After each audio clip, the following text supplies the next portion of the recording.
Hello and welcome दोस्तों, आप सभी का हमारे YouTube चैनल पे स्वागत है। दोस्तों आज का फिर से एक नई वीडियो के साथ, और आज की हमारे वीडियो का टाइटल है चाणक्य की वो 7 स्ट्रेटजी जो आपको नहीं पता है, और ये स्ट्रेटजी में बताएंगे डॉक्टर विवेक बिंद्रा।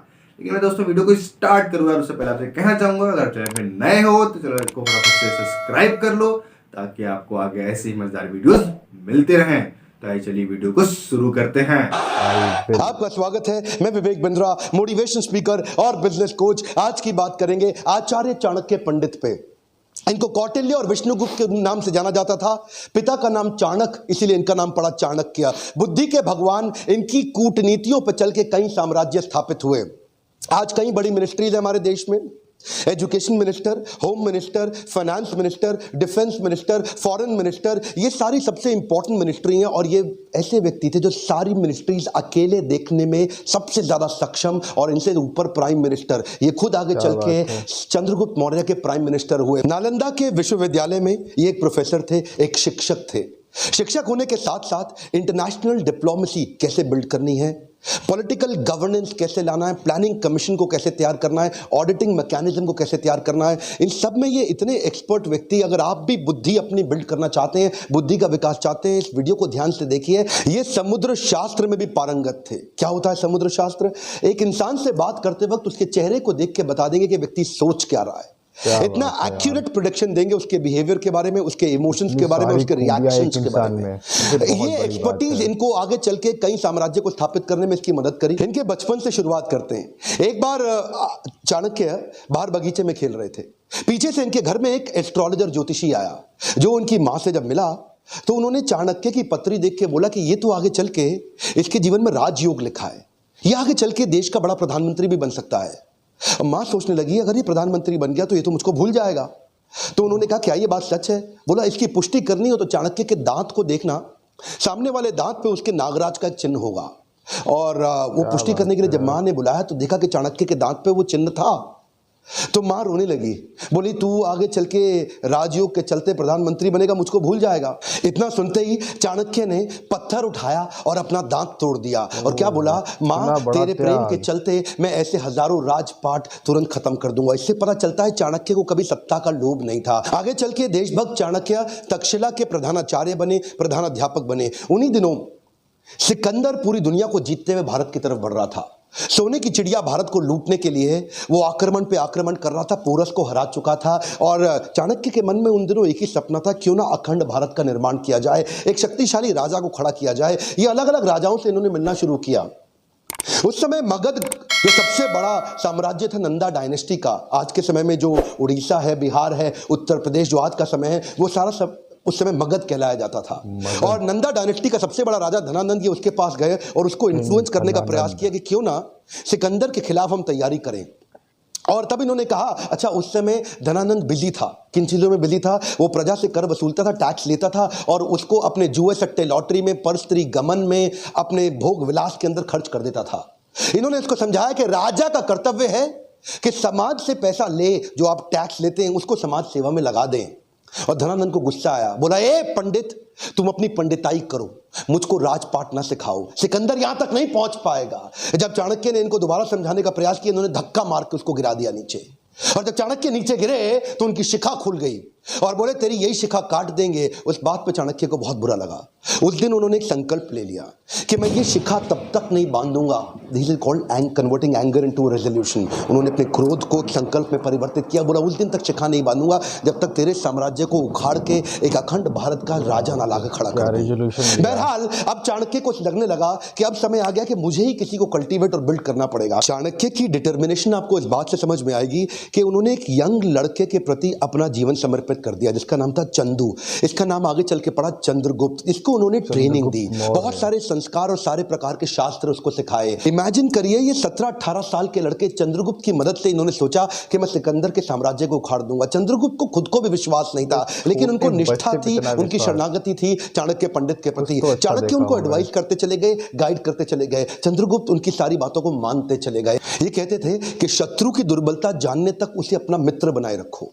चंद्रगुप्त हैरान, बोले सिकंदर को मित्र कैसे बनाएंगे? चाणक्य ने तभी चंद्रगुप्त को समझाया कि तुम इनकी सेना में शामिल हो जाओ। किसी प्रकार से इन्होंने छोटे से बालक को उनकी सेना में घुसाया और उनका एक फेथफुल सिपाही बना दिया, जिससे अंदर की सारी जानकारियां अब चाणक्य के पास आने लगी। चाणक्य को इतना समझ में आ चुका था कि बहुत दूर से ट्रैवल करती हुई लाखों की सेना सिकंदर की शरीर से अब थक चुकी है। बोला अब इनको मन से थका देंगे। इन्होंने अंदर भ्रांतियां फैलानी शुरू कर दी सिकंदर की सेना के बीच में। देखिए, सिंध नदी अभी तक पार नहीं कर पाया था, भारत में अभी तक घुस नहीं पाया था पूरी तरीके से, और वहां भ्रांतियां फैला दी कि हमारे जो देश, भारत के जो देवी देवता हैं वो तुमसे नाराज हो चुके हैं।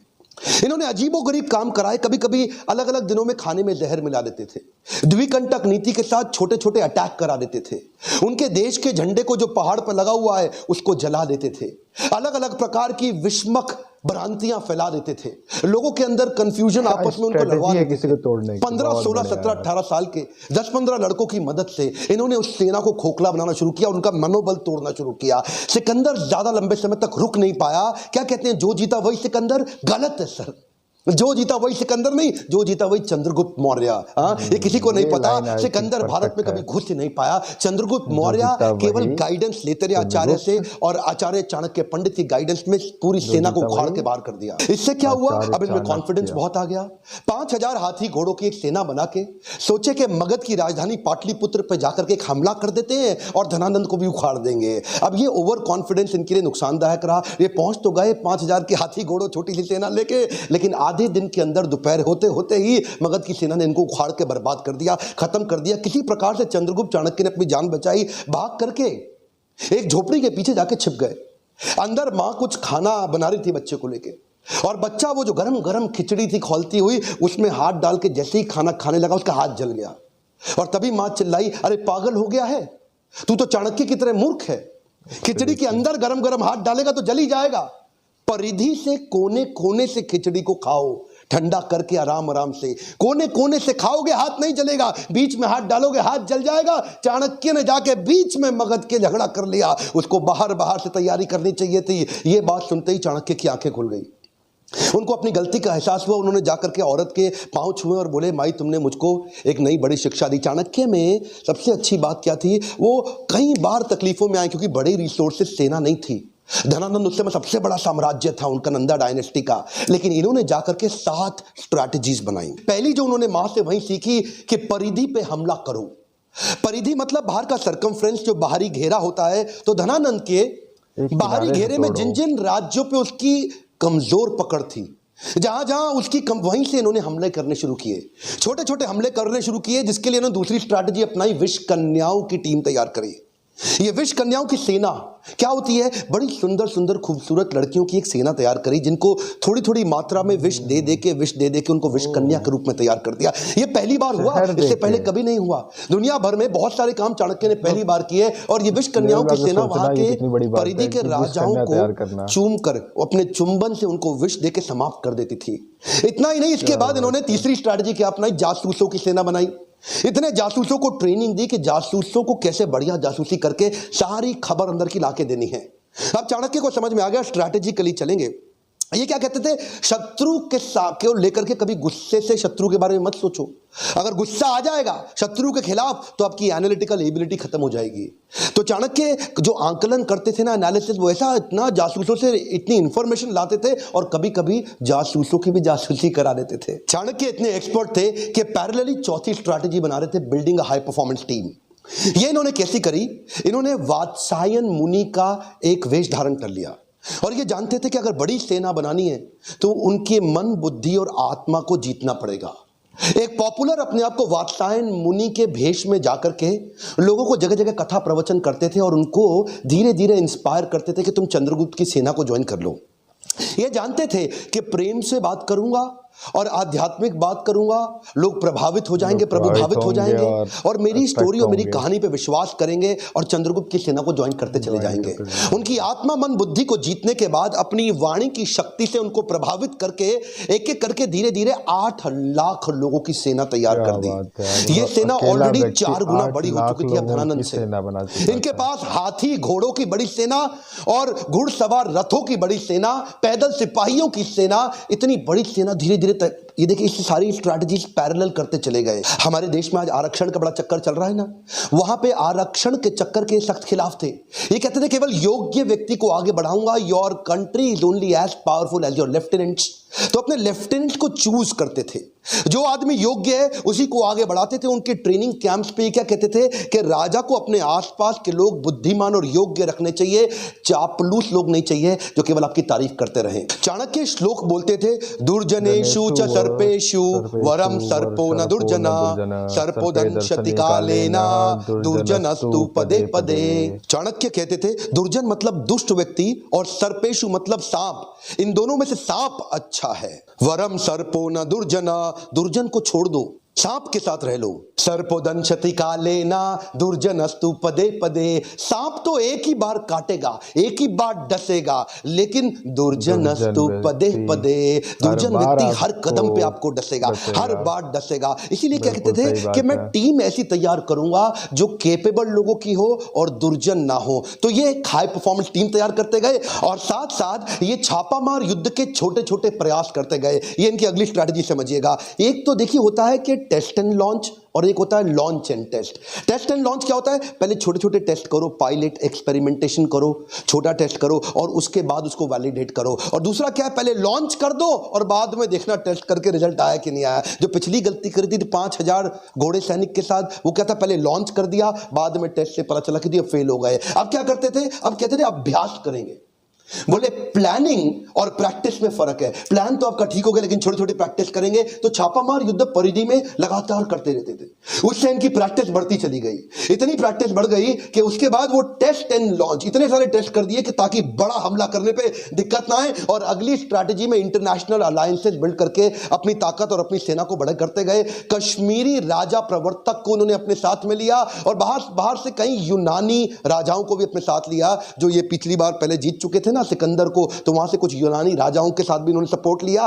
पोरस का भी सपोर्ट अपने साथ में लिया और कई समुद्री लुटेरों को भी अपने साथ में अपनी सेना में बनाया। इतनी बड़ी सेना बना करके ये 7 स्ट्रैटेजीज मिला के इकट्ठे चलते चले गए। एक एक करके अंदर घुस के पूरी धनानंद की नंदा डायनेस्टी को उखाड़ के खत्म कर दिया।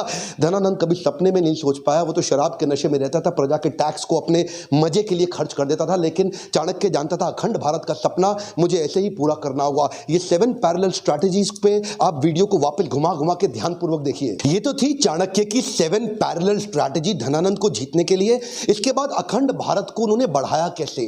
Kabul, Gandhar, Kandahar, Balochistan, Turkmenistan, Kyrgyzstan, Central Asia तक उन्होंने एक छत्र राज्य कैसे एस्टैब्लिश किया, ये अभी नहीं बताऊंगा, ये अगले वीडियो में बताऊंगा। तो गाइज आपने आज देखा कि हमें वो 7 स्ट्रेटेजी जानने को मिली जो चाणक्य ने बनाई थी और इस स्ट्रेटेजी के बलबूते उन्होंने एक इतने बड़े राजा को मात दी और अकेले दम पे इतनी बड़ी सेना का निर्माण किया।